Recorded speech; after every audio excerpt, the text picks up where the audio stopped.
খাগড়াছড়ি চট্টগ্রাম সড়কের 0 মাইল এলাকায় সিমেন্ট বোঝাই ট্রাকের সঙ্গে মুখোমুখি সংঘর্ষে মোটরসাইকেল আরোহী মোহাম্মদ ফিরোজ নিহত হয়েছেন। এই দুর্ঘটনায় আহত হয়েছেন রাকিব কাজী। আজ সকালে প্রায় 7:30টায় এই দুর্ঘটনা ঘটে। মাঠে রাখার উদ্দেশ্যে কাজে যাচ্ছিল বাইকে করে 0 মাইলের প্রথম বাউন্সে ওঠার সময় ট্রাক এবং বাসের সাথে মুখোমুখি সংঘর্ষ। ওখানে ফায়ার সার্ভিস, পুলিশ, আর্মি ওরা করে ওদেরকে এখানে পাঠিয়েছে। ওই গাড়িটা বাম সাইড চাপে আসতেছিল, ডাইন সাইড চাপে।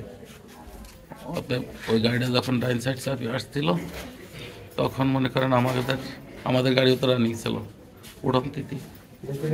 গাড়ি ডাইনে আমি কোনো কিছু দেখি না, মনে করেন ও এসে ডাইরেক্ট সোজা যখন আসতেছিল আমাকে ড্রাইভার একটু কাট দিয়েছে, কাট দিলে ট্রাক এসে ডাইরেক্ট আমাকে চাপিয়ে দিয়েছে। দুর্ঘটনায় বান্দরবানের লামার ছিলছড়ি এলাকার মোহাম্মদ কামালের ছেলে ফিরোজ ঘটনাস্থলেই মারা যান। আহত রাকিব কাজী বর্তমানে খাগড়াছড়ি সদর হাসপাতালে চিকিৎসাধীন।